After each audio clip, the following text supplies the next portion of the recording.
Namaskar friends, this is Living Economics and today I'm going to discuss the third part of monetary policy, which will be all about open market operations, which is the third tool of monetary policy and very significant and important.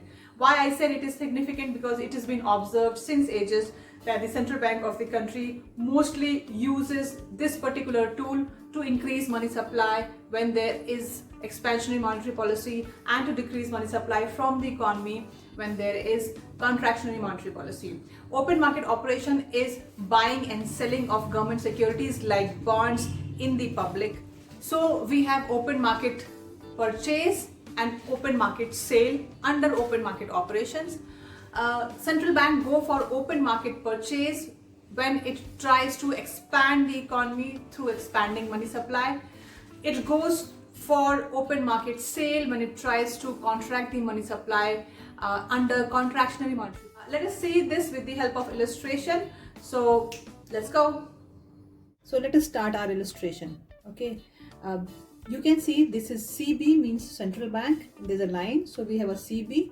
CB has some reserves, central bank has some reserves and some government securities. So I have some monopoly cards. I am representing them as government securities, certificates basically, or government bonds.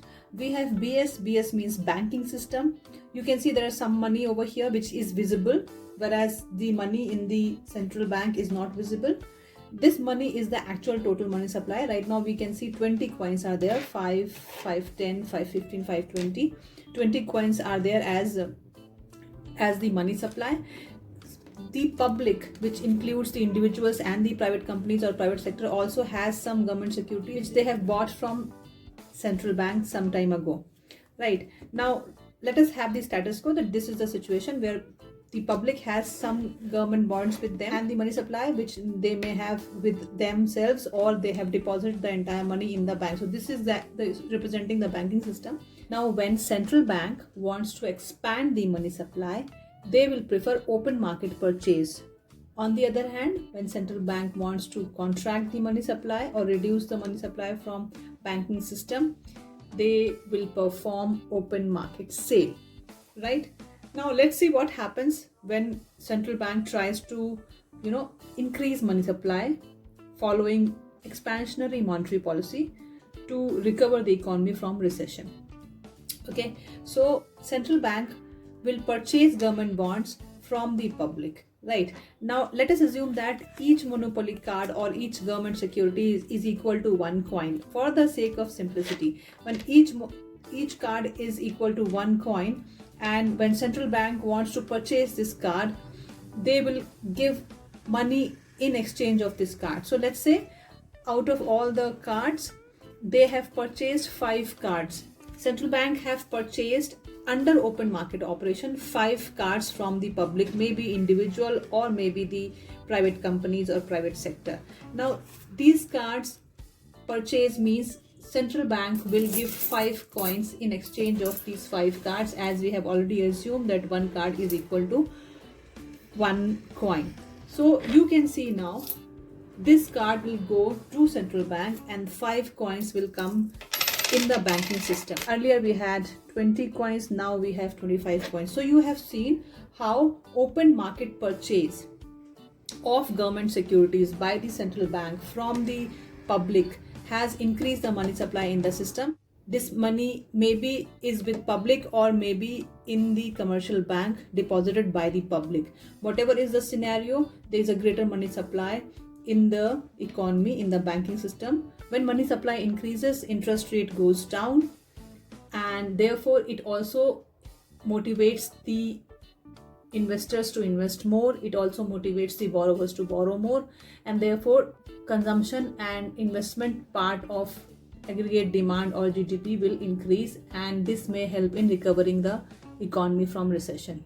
Let us see now how the open market operation under open market sale reduces the money supply from the banking system when it is a case of inflationary tendencies in the economy.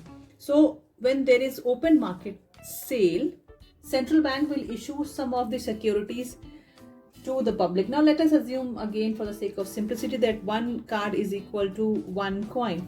Now let's say the central bank has issued 7 cards in the public, and there are people, individuals, or maybe private companies who have bought these 7 cards, and when they are buying these 7 cards, they need to write a check, or they need to give money in exchange of these 7 cards. So we will take 7 coins from here.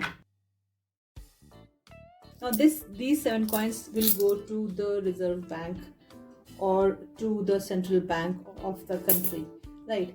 Now only 18 coins are left in the banking system against 25 earlier.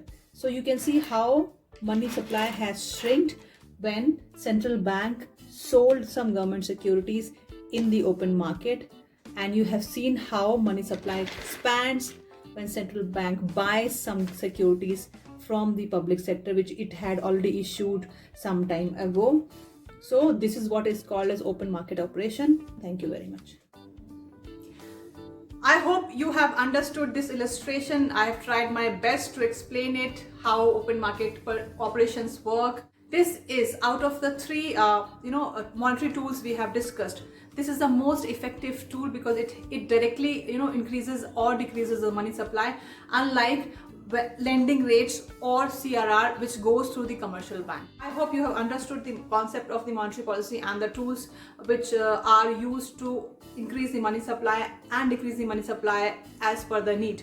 The next would be fiscal policy, which is being controlled by the government, which is being implemented by the government and not the central bank of any economy. So till then, please take care of yourself.